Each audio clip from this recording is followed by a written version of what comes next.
All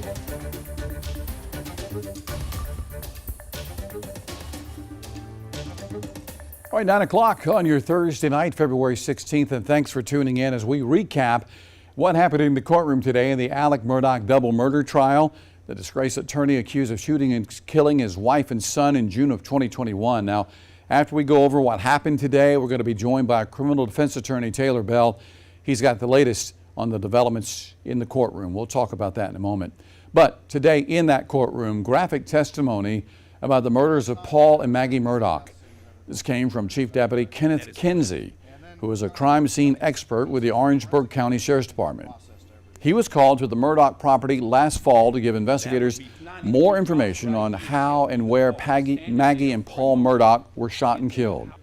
He testified that Paul was about 5 feet inside the feed room when he was shot the first time and had moved to the door frame when the second fatal shot was fired. He was found outside the feed door. He fell over forward after sustaining that movement. Some wounds are fatal later. You can actually see someone that receives a fatal wound, and I've seen them run 100 yards. They can move for a little while. This is not that type of wound. Once he received this wound, it ceased all movement. Well, jurors were also shown this picture of the feed room where Paul was killed. Kinsey added a green line to the photo showing what he believes was the angle of the second shot. This angle was questioned by defense attorney Dick Harpootlian. That angle, you would agree with me, is an unusual angle. Typically, people shoot a shotgun from their shoulder. Typically, unless you and I are both occupying nearly the same space. Like that. But you would agree with me, I'm bent over to do that. You are, yes, sir. So the shooter was a very short person? But here, I'm not bent over that far, and I'm almost 6 foot. There was also testimony about how Maggie Murdaugh died, several shots with a fatal wound coming from behind. Now, as you may recall, yesterday, Judge Clifton Newman ruled that questions about the roadside shooting will be allowed in court. So this afternoon, the September 2021 incident was at the center of testimony. SLED agent Ryan Kelly took the stand. He interviewed Alec Murdaugh several times following the incident. Murdaugh originally said that he had been shot in the head while changing a flat tire. Jurors heard Murdaugh tell that story on a 911 call and a video taken in the ambulance on the day of the shooting. Take a listen. I got a flat tire, and I stopped, and somebody stopped to help me. And when I turned my back, they tried to shoot me. Oh, okay. Were you shot? Yes, but I'm okay. I'm going down the road. I had a tire go flat. I pulled over, and this car went by me. And I didn't pay a lot of attention. Truck, but then it turned around, came back. A real nice guy, acted like, and I turned my head, and boom. A.J. Kelly questioned Murdaugh several times following the shooting. On September 6, while still hospitalized in Savannah, Murdaugh described a suspect in the shooting to a police sketch artist. Kelly says that at the time, Murdaugh was able to call Curtis Eddie Smith. Through a phone number, agents were led to Smith. Kelly testified that SLED found thousands of dollars in financial records tracing back to Murdaugh. Murdaugh entered a rehab facility out of state. On September 13, 2021, Kelly arranged a phone interview with Murdaugh with his attorneys Dick Harpootlian and Jim Griffin present. At the beginning of the interview, Harpootlian questioned Murdaugh about what happened on September 4th. The previous day, the news had come out about your embezzling or taking client money or law firm money. Is that correct? That's correct. And how would you describe your state of mind at that time? I was in a very bad place. What does that mean? I thought it would be better for me not to be here anymore. What do you mean by not be here anymore? I thought that it would make it easier on my family for me to be dead. And easier with some financial gain to your family if you were dead? I have a fair amount of life insurance debt. Do you remember how much? Not off the top of my head, but like $10 million, $12 million. Okay. And so you decided to end your life? That's correct. And tell these SLED agents how you went about arranging that. I called Curtis Eddie Smith on the telephone. Okay, now let's stop for a second. Who is Curtis Eddie Smith? Curtis Eddie Smith is the primary person who I purchased pills from for years. And some weeks you would give him how much money for pills? I mean, it'd be in my records, but we had weeks where there would be $40,000, $50,000, $60,000. I am being joined now by criminal defense attorney Taylor Bell for his take on what's going on with this trial. Thank you so much for your time. Thanks for having me.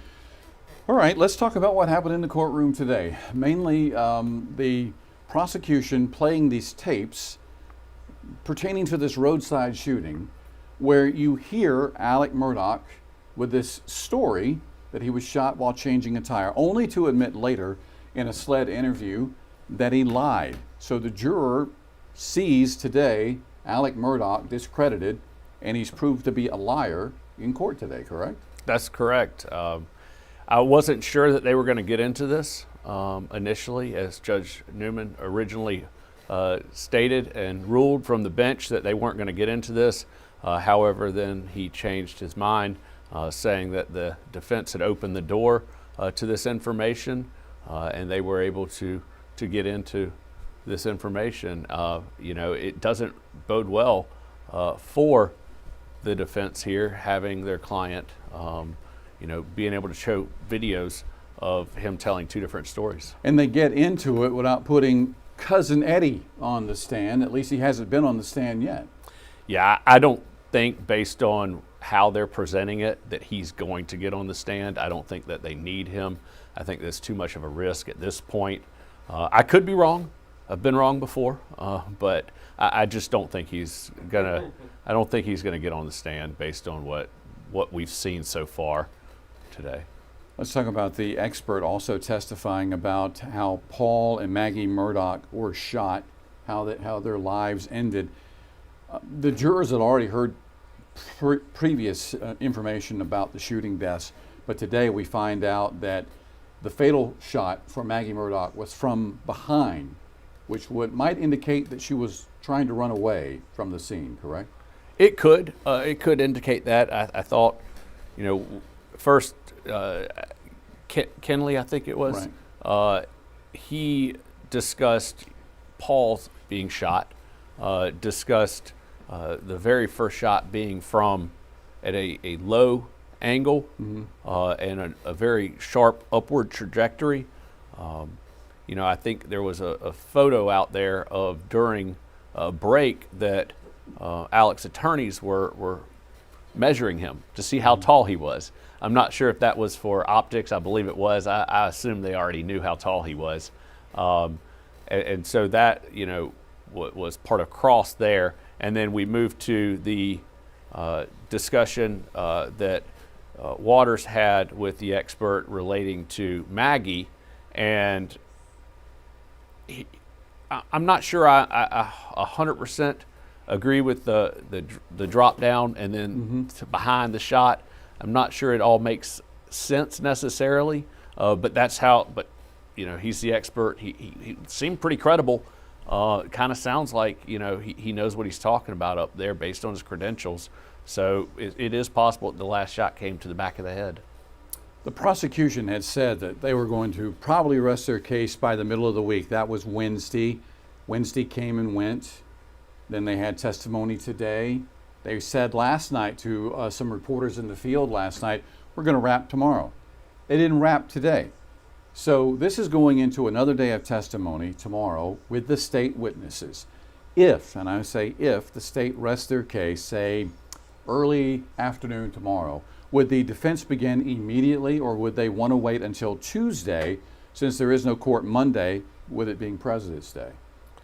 I'm interested to see how long cross-examination is tomorrow. I believe that Mr. Harpootlian had said that it would be at least an hour or so or more.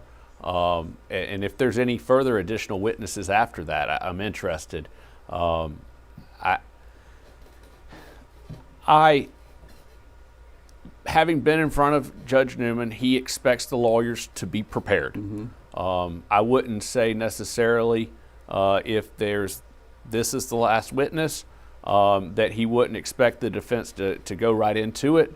However, if there's a couple more witnesses, maybe one or two more, to tie a few things up, and it ended around noon or 1 or 2, I wouldn't be surprised if he ends it for the day and says we'll start with defense on Tuesday. We've had so many people ask questions with this segment that we do every night. Some viewers wanting to know, why can't the jurors take notes in this case? Well, that was Judge Newman's ruling. Mm-hmm. It's up to the individual trial judge. They get to make the decisions of whether or not they can take notes. From my perspective, I kind of don't necessarily want them to take notes, because then they might write down one thing and then forget about other things, because only that one thing was what they wrote down. Mm-hmm. It's when you're sitting in class and you take a note and then you get tired of taking notes, so you stop taking those notes and you just use, and well, that could happen. Sure. And so I'm not a big fan of it, because, but then sometimes, you get them all together and they've got different notes. But it's up to the individual trial judge at the end of the day. For a long trial like this, I am a little surprised that there wasn't the ability to take notes here and collect them all at the end by the bailiffs, right. and give them back out the next morning. But I am a little surprised given the length and number of witnesses. Do you believe that the jury has been overwhelmed with evidence coming from here? You've got the shooting deaths of Paul and Maggie Murdaugh. You've got the alleged financial crimes of Alec Murdaugh. Then today you've got the 911 call. You've got the ambulance ride. You've got Alec Murdaugh sitting there giving an interview with a SLED agent, basically, with his arms crossed saying, well, you think I'm a suspect? I mean, so they've seen a lot. They've heard a lot. They've seen a lot. Is it a lot for the jury to comprehend right now? I think they've been paying attention, based on what I've heard. They've been paying attention. However, I think it's a lot, but it was a lot that was necessary, because this case all is circumstantial. There is no direct physical evidence necessarily linking Alec to this. And so I think it's the state's responsibility, as well as they want to make sure that there's no stones unturned, so that the defense can come back and say they didn't do this. You've seen some of that throughout the trial, of defense saying you didn't do this, but I think they're just trying to cover their bases, and they've done it chronologically. These incidences occurred, the roadside shooting, after everything else, so it's kind of been chronological, and I think it's necessary. A lot of circumstantial evidence in this case, as you mentioned, but again, there's been audio played in court where witnesses have contradicted what he has had to say about he wasn't there. And then today, basically, they're playing tapes in court, proving again, as we started this broadcast, this interview off, proving that he has told lies. So, I mean, and when it comes to a jury, you don't have that physical hard evidence. You've got a lot of circumstantial evidence. But, the defendant there, well, we've caught him in a few lies already. That's correct. And Criminal Defense 101, whether your client's innocent, whether your client did anything, you don't talk to law enforcement. Mm-hmm. You always have to understand that any little inconsistency, whether it's intentional or just happens to the way you tell stories, not everything always will line up. They're going to use that against you, and they're doing that right here. It also, I'm not sure Alec has been truthful about anything in this so far, and that's kind of being shown here today in the two different stories regarding the roadside, and that's been really devastating for the defense here. You think the state scored some points today with all those tapes? They definitely scored some points. However, from the direct circumstantial, it's not direct evidence that he committed those murders. Mm-hmm. It's circumstances of maybe why he lied, covered things up to show his deceitfulness, that circumstantially he covered the other stuff up too. So I wouldn't say it's direct that he committed the murders, but it's circumstantially it leads someone to believe that he did. What's left for the state to present at this point, do you think? I think they're about done. I do. The only possibility would be Cousin Eddie, and I don't think that he's going to get called to the witness stand. I am not sure there are any other crime scene investigators. They're closing out the chronology here today with this roadside shooting, and then the two different stories that were told, and just I think that's going to be the state's case here. All right, so that's the state. Moving on to the defense, your criminal defense attorney. What is Dick Harpootli and Jim Griffin going to present in the days ahead, do you think? I'd expect there to be a counter expert in terms of firearms, a counter expert in terms of crime scene reconstruction, a counter expert in potentially forensic pathology, potentially character witnesses about Alec's character. Whether or not how many there are, I don't know.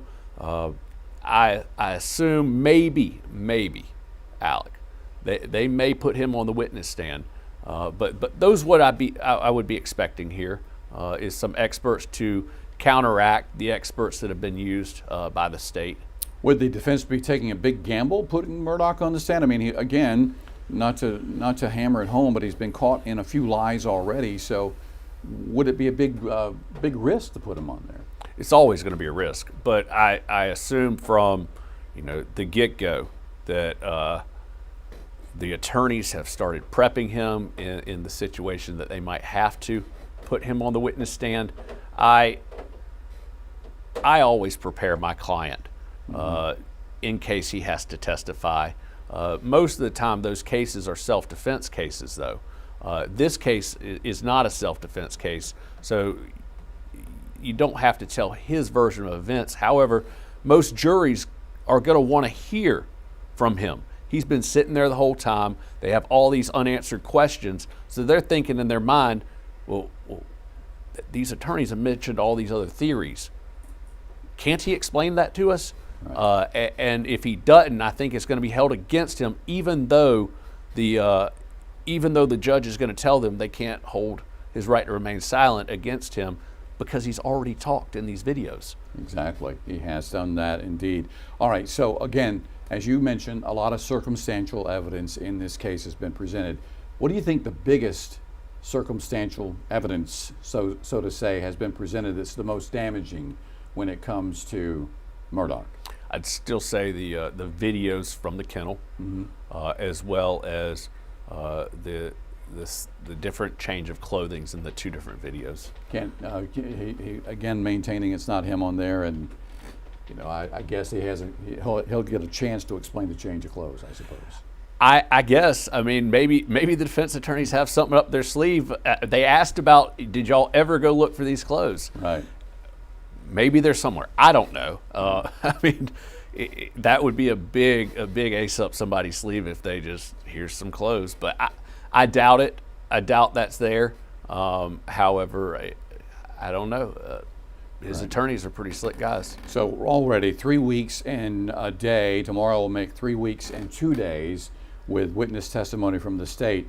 I don't expect, and I don't think anyone expects the defense to last that long, will they? No, they won't last. I don't think more than 4 or 5 days. Really? I would push it to be that long. They don't have to tell the chronological story as the government did. They're coming in there to counteract the evidence that does not help them, which is the pathologist, which is the firearms expert, and which is the crime scene reconstruction expert, and then any witnesses that are there going to build the character of Alec. Anything you want to add before we wrap up? I think that's good. We've covered it pretty well. Yes. All right. Testimony will resume 9:30 in the morning. And of course, you can watch several different ways from the Colleton County Courthouse. You can watch on WLTX Plus. You can watch on our YouTube channel. And we thank all of our viewers all over the world. I've seen some viewers from South Africa watching on YouTube. Thank you so much. Also, you can watch on WLTX.com. Tomorrow night, right here, we'll hope to see you then.